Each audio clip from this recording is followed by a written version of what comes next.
नमस्कार, आप देख रहे हैं लोकमंच। मैं हूं आपके साथ सत्यम ठाकुर। रुक करेंगे उत्तर प्रदेश की कुछ अहम खबरों का। कैबिनेट मंत्री मोहसिन रजा से हमारे संवाददाता भानु सिंह चंदेल ने मुस्लिम समाज सहित कई मुद्दों को लेकर खास बातचीत की है। क्या कुछ बोले हैं मोहसिन रजा, आइए आपको सुनवाते हैं।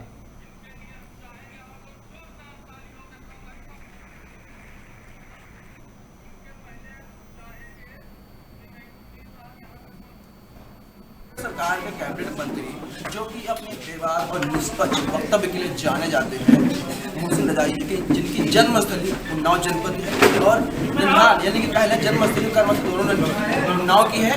कर्मस्थली लखनऊ राजधानी से हमारे साथ में कुछ उनसे बात करेंगे, जानेंगे कि मुस्लिम भाई लोगों को हमारे मंत्री जी जो बेकार तरीके से हमेशा मंच पे आते हैं और टीवी शो में आके सीधा जवाब देते हैं, निष्पक्ष होकर के, लीडर होकर के। सर, लोकमंच पे आपका स्वागत है। सर, मैं जानना चाहूँगा कि आप अपने वक्तव्य से कैसे अपने भाइयों को आकर्षित करते हैं? देखिए, मुझे लगता है कि सच्चाई से हमारे समाज को रूबरू नहीं किया गया।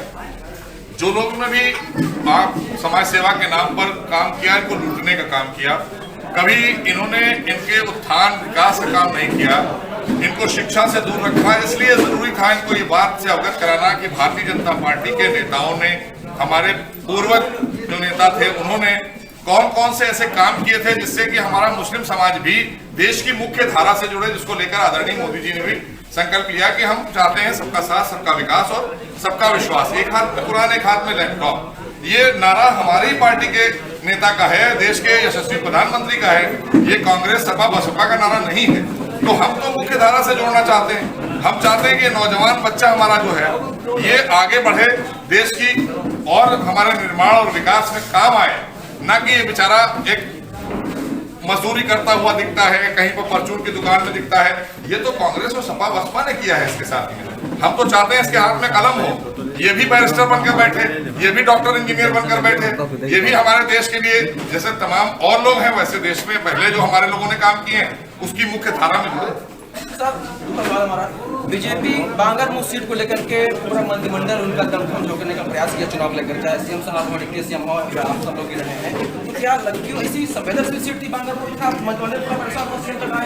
देखिए, ये बात नहीं है। बाई इलेक्शन में आप देखते हैं कि बाई इलेक्शन में आप चूंकि युवा पत्रकार हैं, आप अच्छी तरह से जानते हैं, बाई इलेक्शन में हमारे पास में बहुत सारे मंत्री, बहुत सारे लोग हम लोग होते हैं, तो हम अपने साथी को जिताने चले जाते हैं, अपने लोगों को बताने चले जाते हैं कि भाई आप अपने विकास की जो एक बयार बह रही है उसको रोकने मत दीजिएगा।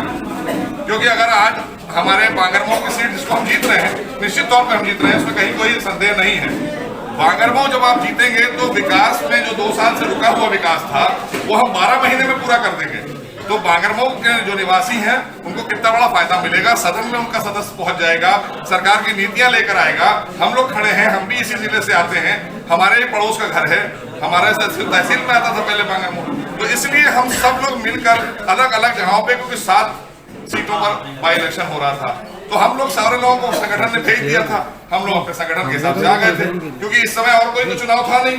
तो इसलिए हमें अच्छा लग रहा था कि हम कम से कम जनता के हितों के काम तो कर रहे थे। सर, देखा जाए बीजेपी बात करती है हिंदुत्व की या समाज समुदाय के, हिंदू मुस्लिम सिख ईसाई आप सब भाई भाई, तो आप मंच से बैठ करके अपने मुस्लिम भाई आकर्षित करते हैं। कुछ लोगों की बात आपकी चुपती भी होगी आपके लोगों को। और हिंदू धर्म के हमारे सन्यासी साक्षी महाराज हैं उन्नाव से, जो हमेशा अपने बेबाक शब्दों को लेकर के सुर्खियों में रहते हैं। टिकट दी गई तब उन्होंने कहा कि थोपा गया है, उसके बाद कब्रिस्तान शमशान का मुद्दा ले आते हैं। उसके बाद अभी जल्द 2 दिन पहले पोस्ट डालते हैं कि बकरीद में बकरा नहीं कटेगा और दिवाली में तो पटाखे तभी त्योहार माना। ये 2 अच्छी राजनीति क्यों कर रहे हैं भैया? देखिए, अपने अपने विचार रखने का विचार एक मंच आप देते हैं अपने विचार रखने के लिए। आपने उनके आगे माइक लगाया, उन्होंने अपनी बात कह दी। अब आप एक सरकार के मंत्री के आगे माइक लगाए हैं, तो सरकार, हमारा दायित्व तो 2 है। हम आपके बीच के भी हैं, लेकिन हम सरकार के मंत्री हैं, तो हम जो भी बात करेंगे सबके साथ, सबके विकास और सबके विश्वास की करेंगे। हमारे लिए सब बराबर हैं। और हम जो भी आपने बात कही कि हिंदुत्व की बात करते हैं, हम खुद करते हैं हिंदुत्व की बात। ये हिंदुस्तानी है सब, इनको बताया नहीं गया है, इनको इस चीज से डराया गया है। हम अब उनकी दुकानें बंद करना चाहते हैं जिन्होंने इन्हें डराया है। ये मुस्लिम समाज से आते हैं, लेकिन हिंदुत्व के ही सब जानने वाले हैं। हम हिंदुस्तान के बाहर जब होते हैं तो हमको हिंदुस्तानी कहकर बुलाया जाता है, हमको नाम से नहीं बुलाया जाता है। नीला पासपोर्ट देखते ही कह दिया जाता है ये इंडियन है, हिंदुस्तानी है। बिल्कुल, जैसे कि आपने गेंदे के फूल से 2 भगवा और ग्रीन का बहुत ही सुंदर तरीके से आपने अपने लोगों को, समाज को समझाने का प्रयास किया। तो क्या लगता है लोगों में इस तरह परिवर्तन आया कि जो आप कहते हैं कि ये ग्रीन है, ये आपस में हिंदुस्तानी है, हमारे भाई हैं? हम आपके सामने एक बड़ा सिंपल सा उदाहरण दिए रहे, हमें नहीं, एक बार अपने कैमरामैन से कहिए उधर घुमाएं, और आप लोग हमारी बात से सहमत हैं तो हाथ उठाकर आप बता दीजिए कि हाँ हम सहमत थे। अगर आप लोग सहमत हैं तो हाथ उठाएं। अब आप इससे अंदाजा लगा लिए मुस्लिम समाज के लोग सहमत हैं कि नहीं, क्योंकि भारतीय जनता पार्टी सबका साथ, सबका विकास और सबके विश्वास की नीति पर काम करती है। इनकी भी पार्टी है, अगर सरकार है वो इनकी भी है। यही हमारे आदरणीय मोदी जी ने कहा, यही योगी जी ने कहा कि ये सरकार उसकी भी है जिसने वोट दिया, और ये सरकार उसकी भी है जिसने वोट नहीं दिया। तो ये आश्वस्त है कि 10 नवंबर अब इसमें तो हमें तो कोई संदेह नहीं है। अब आप लोग कल, आज हो सकता है इस वक्त अभी आपने शुरू कर दिया होगा जो एग्जिट पोल होता है, उस पर भी जाकर देख लीजिएगा। हम तो ये मानकर चलते हैं कि अकेला हमारा श्रीकांत कटियार उतने वोट पाएगा जितने तीनों प्रत्याशी सपा, बसपा, कांग्रेस पाएगी। बिल्कुल, यानी कुलदीप सेंगर के बाद बीजेपी भारी मतों से विजयी होगी। बीजेपी अब सब जहां जीतेगी, क्योंकि बीजेपी भारतीय जनता के हितों की काम कर रही है, भारतीय जनता की पार्टी। अगली खबर बदायूं से है, जहां पर एसडीएम के ड्राइवर ने फांसी लगाकर आत्महत्या की है। बड़ी खबर हम आपको बता रहे हैं, जहां पर एसडीएम के ड्राइवर ने फांसी लगाकर आत्महत्या की है। सरकारी आवास में फांसी के फंदे पर लटकता मिला है ड्राइवर का शव। सूचना पाकर मौके पर पहुंची पुलिस जांच पड़ताल में जुट गई है। पुलिस ने सबको पोस्टमार्टम के लिए भेज दिया है। दंतागंज तहसील का ये पूरा मामला है। आपको बता दें, पूरा मामला दातागंज तहसील का है, जहां पर ड्राइवर का शव मिलने से हड़कंप मच गया है। एसडीएम के ड्राइवर का शव मिलने से हड़कंप मचा है। फांसी के फंदे से लटकता मिला है एसडीएम का शव। एसडीएम के ड्राइवर का शव मिला है, जिससे सनसनी फैल गई है।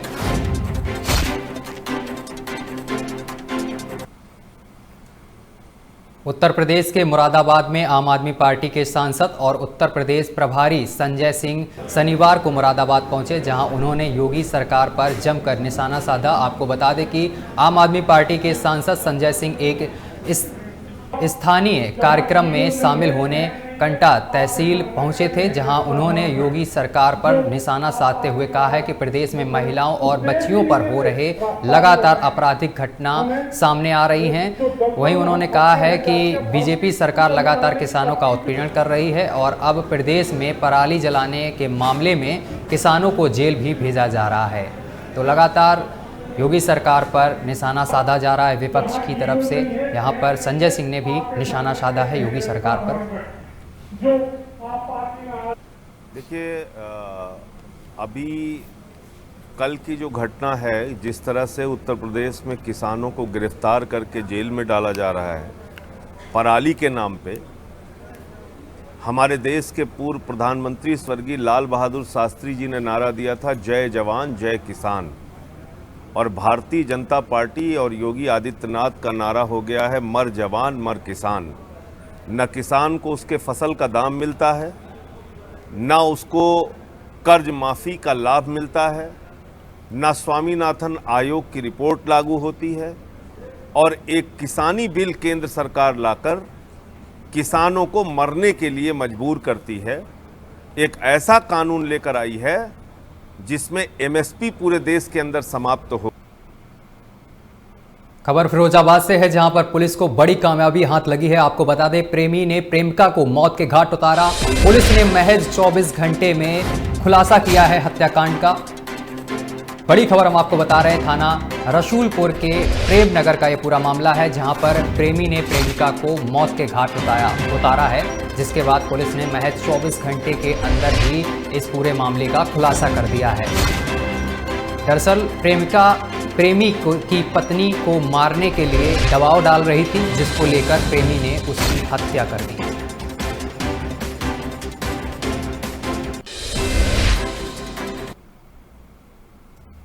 अगली खबर हमीरपुर से है, जहां पर 4 दबंगों ने युवती के साथ मारपीट की है। युवती ने गांव के ही एक युवक पर लगाया था रेप का आरोप। युवती के आरोप के बाद भी पुलिस ने मामला दर्ज नहीं किया था, जिसके बाद दबंगों ने युवती के साथ मारपीट की है। युवती न्याय के लिए दर दर भटक रही है, लेकिन उसके केस को लेकर किसी भी प्रकार की कार्रवाई होती नजर नहीं आ रही है। राट कोतवाली क्षेत्र का ये पूरा मामला है, जहां पर युवती ने कुछ दिनों पहले रेप के आरोप लगाए थे।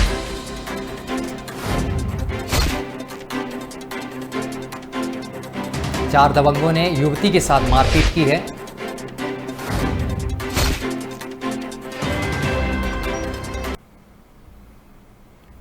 उत्तर प्रदेश के पीलीभीत में मासूम बच्ची का हत्या के मामले में जानकारी के मुताबिक एक दिन पहले 6 साल की मासूम बच्ची गायब हुई थी। वहीं आपको बता दें कि मासूम बच्ची के शव गन्ने के खेत में मिला, जिससे इलाके में हड़कंप मच गया। वहीं शव मिलने से लोगों में कोहराम भी मच गया है परिजनों में। आपको बता दें कि थाना मधोटंडा क्षेत्र के गोमती उद्यम स्थल पर अपने परिजनों के साथ 6 साल की मासूम रामायण का पाठ सुनने आई थी। वहीं से बच्ची गायब हुई थी, जिसके बाद परिजनों ने पुलिस में सूचना दी, लेकिन शिकायत के बाद भी आरोपियों ने मासूम की हत्या कर गन्ने के खेत में फेंक दिया। मौके पर पहुंची पुलिस ने सबको कब्जे में लेकर पोस्टमार्टम के लिए भेज दिया है। वहीं एसपी का कहना है कि मामले की जांच की जा रही है, जल्द ही आरोपियों को गिरफ्तार किया जाएगा।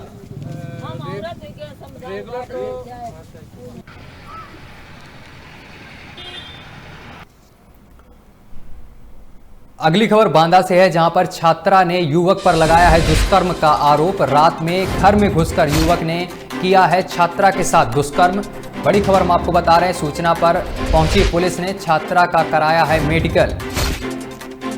आरोपी पर पुलिस ने मुकदमा दर्ज कर लिया है। फरार आरोपी की तलाश की जा रही है। पुलिस जुटी है आरोपी की तलाश करने में। गिरवा थाना क्षेत्र का यह पूरा मामला है, जहां पर छात्रा ने युवक पर रेप का आरोप लगाया है।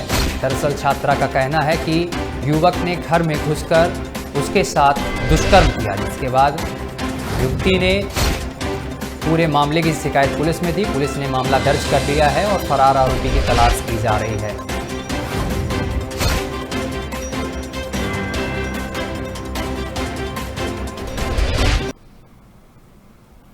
अगली खबर कन्नौज से है, जहां पर लापरवाह डॉक्टरों के लिए डीएम का अल्टीमेटम। अस्पताल में समय से नहीं पहुंचने पर की जाएगी कार्रवाई। डीएम के अल्टीमेटम से स्वास्थ्य महकमे में हड़कंप मच गया है। वहीं डॉक्टरों की लापरवाही की लगातार शिकायतें मिल रही थीं, जिसके बाद डीएम ने अल्टीमेटम दे दिया है डॉक्टरों को।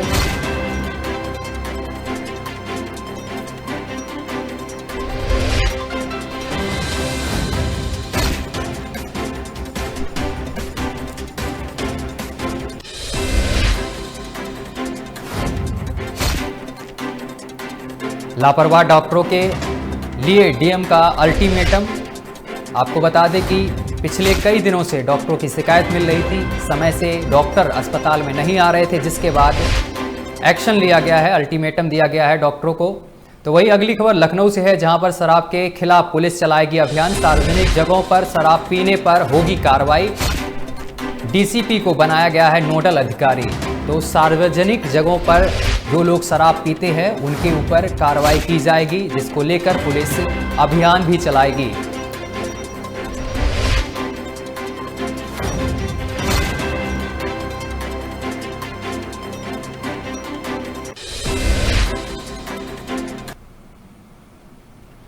वहीं अगली खबर मुरादाबाद से है, जहां पर किसानों को लेकर बोले हैं आप सांसद संजय सिंह। पराली मामले में किसानों को गिरफ्तारी को लेकर बोले हैं संजय सिंह। आपको बता दें कि पराली जलाने के मामले में संजय सिंह बोले हैं। उन्होंने बोला है कि पूर्व प्रधानमंत्री लाल बहादुर शास्त्री का नारा था जय किसान जय जवान, वहीं पर लेकिन बीजेपी सरकार का नारा है मर जवान मर किसान। ये संजय सिंह ने बोला है। संजय सिंह ने की है किसानों की रिहा की मांग। रिहा नहीं करने पर आंदोलन करने की चेतावनी भी संजय सिंह ने दी है। उन्होंने ये भी कहा है फैक्ट्रियों की वजह से फैल रहा है प्रदूषण। सरकार ने कितने उद्योगपतियों के कॉलर को पकड़ा, ये संजय सिंह का कहना है। उन्होंने किसानों को रिहा करने के लिए गुहार लगाई है। अगर किसानों को जल्द से जल्द रिहा नहीं किया जाएगा तो आंदोलन करेंगे। एक बार फिर सरकार पर संजय सिंह ने हमला बोला है। किसानों को लेकर बोले हैं आप सांसद संजय सिंह। पराली मामले में किसानों की गिरफ्तारी पर संजय सिंह ने तंज कसा है। उन्होंने कहा है कि किसानों की जल्द रिहाई की जाए। अगर रिहाई नहीं की जाती है तो आंदोलन की चेतावनी दी है संजय सिंह ने। तो अभी के लिए फिलहाल बस इतना ही। देश दुनिया की तमाम खबरें देखने के लिए देखते रहिए लोकमंच।